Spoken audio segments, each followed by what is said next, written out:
Hey everybody, what's up, how's it going? Thanks for watching, thanks for being here. Welcome, this is Sean. I do sneakers, I do travel, and everything in between. This is my Adidas Yeezy 500 basketball performance review, Oncourt performance review.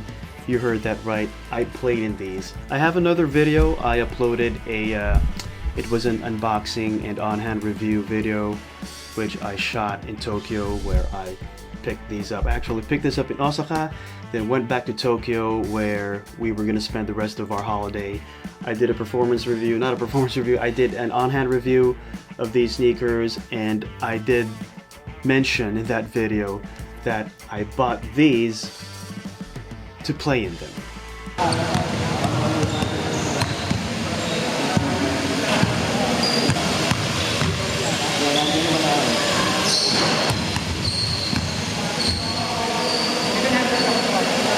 Okay, so I'm going to show you the sneaker after a basketball game. I only played one game in these.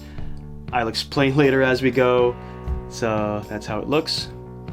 No visible creases, but you know, signs of wear are there. Like this part over here, look at that. That's a little creased, but they're not too banged up, right? Take a look at the outsole here. Right, so there's dirt. I played in it was a pristine court. It was new, the flooring was new, a little bit of dust, but overall the court was, it was a good court to play in. Let's take a look at the other sneaker here.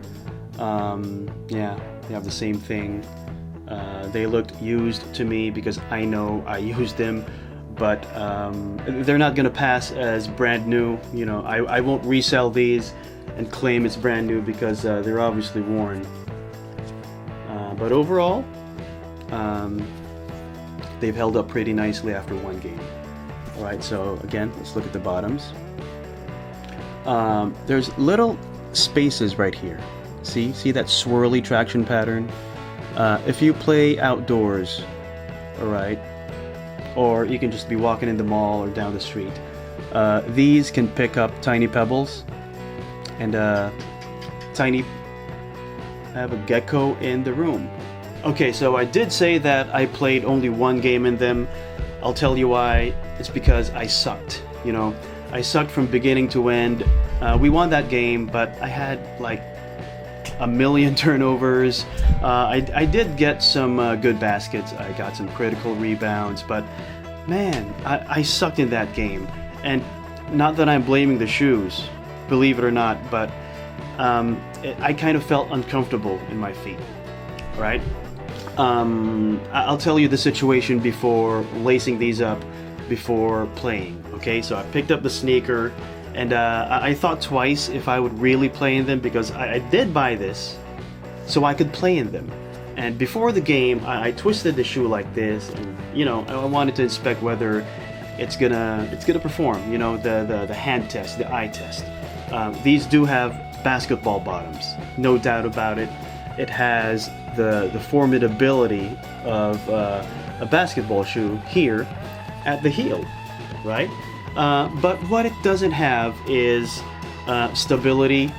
I could twist them like this, and that's very uncharacteristic of a good performance basketball sneaker.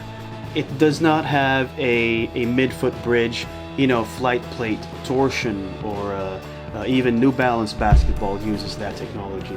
It's that bridge that connects the forefoot to the heel. It aids in stability. It doesn't have a stability component in the midsole. All right. So I knew that from the very beginning, and I think because I knew that, it kind of affected the way I ran, the way I landed. I don't know, it might be psychological or something, but I did know that I was wearing something different.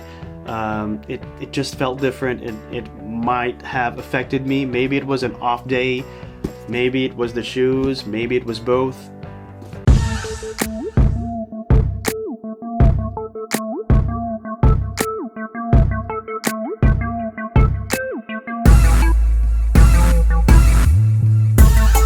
Let's now talk about the fun part of the sneaker, So when you decide to play in Yeezys, you just want to flex. At least 9 out of 10 people who play in Yeezys just want to flex. I have Yeezys, I'm gonna play in them. They're gonna get banged around, they're gonna get messed up.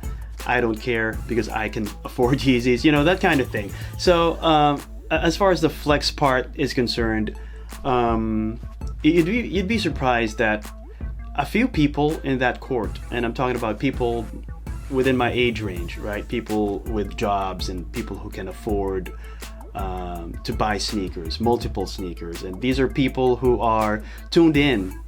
You know, they have social media, so they must have heard about Yeezys in one way or another. But there are some people in that group who did not know what these are, right? And that's kind of strange, but quite understandable too. But I did get reactions like that. Hey, you're really playing in those? So I got at least 3, maybe 4 or 5 people who pointed the shoe out and gave me the look of disbelief. Really, you're gonna play in those? So yeah, if you're out to flex.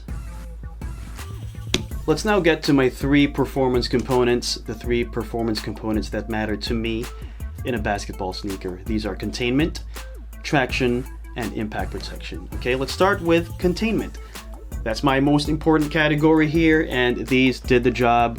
It's kind of it's a simple lacing system. It's your basic lacing system, and you only have 2 main sections, two main eye stay sections. I mean, and of course you have the top here.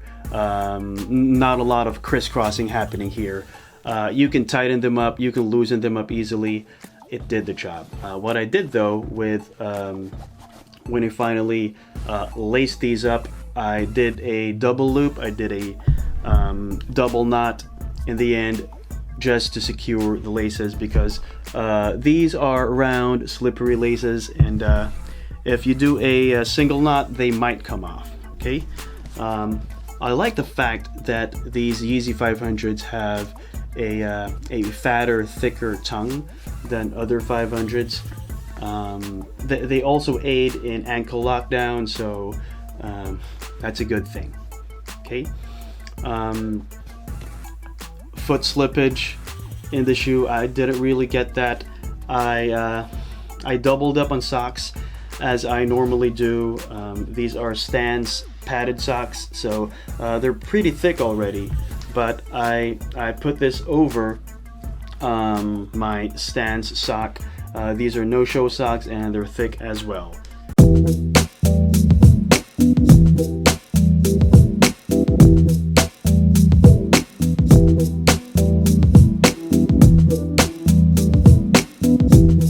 Let's now go to traction. Let me show you the traction pattern once again. These were grippy. I liked it. It bit the floor. Forwards, backwards, they did the job.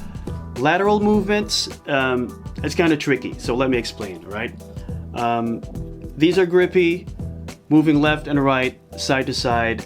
It was good as far as biting the floor is concerned, but there was some kind of discomfort, you know, because of the absence of a midfoot bridge. It's hard to explain, but if you do play, I think you know what I mean. It just felt strange, you know, because of the lack of stability. You kind of fear that you might roll your ankle, at least to me. So your movements are kind of managed and, you know, subdued. You couldn't really go all the way. You couldn't go full explosive. You know what I mean? They did bite the floor, but because of the lack of stability, you couldn't use the good traction to its full potential. So I guess that's how I'm gonna summarize traction for these sneakers. Okay, impact protection. Now, it's also tricky to explain impact protection. It was a weird experience. You know, Adiprene. These don't sit on Boost. This uses the Adiprene technology from Adidas.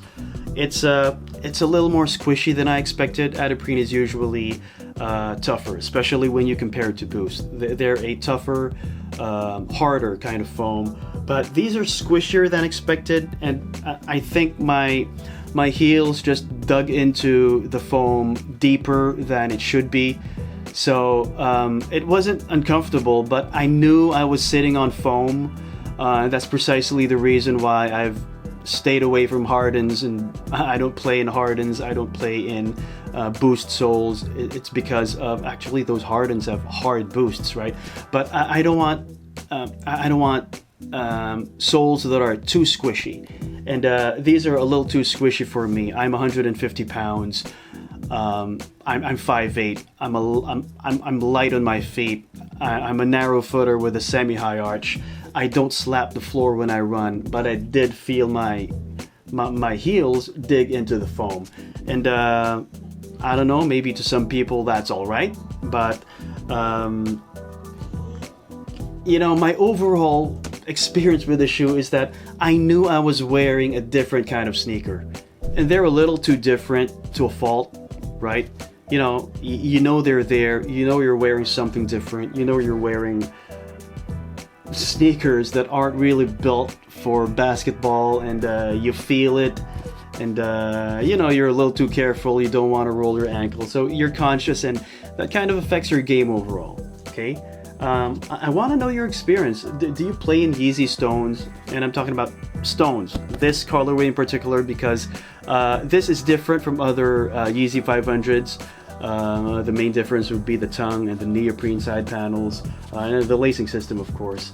Have you played in these, and what is your experience? Okay, I'm gonna wrap it up, and I'm gonna give you my verdict, and this is personal. As with any performance review, you have to remember that feet are different, strides are different, playing styles are different. My experience may not necessarily apply to you, so as with any performance review, take it or leave it is the rule. And so my verdict for the Yeezy 500 Stone, the Adidas Yeezy 500 Stone, the verdict is that it is a totally badass street sneaker. This may look like a basketball sneaker, but they're not a basketball sneaker. And we all knew that from the very beginning. But hey, live a little. They have basketball bottoms, and my curiosity got the better part of me. And I wanted to play in them just to check it out. And besides, PJ Tucker played in them. Kobe Paras, Pinoy basketball player, had played in these. And why not me, right? So yeah, am I going to play in these again? Probably never. And that's all the time we have for this episode. Check me out on other social media platforms. I'm everywhere on the interwebs. Follow me on Instagram. Follow me on, where else? Carousel. I sell sneakers from time to time. You might find something that you like. And I'm trying out TikTok, so check me out on TikTok as well, alright? So, Yeezy 500 Stone. Let me know what you think about the sneaker. Hit me up in the comments. Let's have a conversation. Remember, your value as a person is not measured by what's on your feet. Be kind. That's more important than sneakers. I'll see you next time.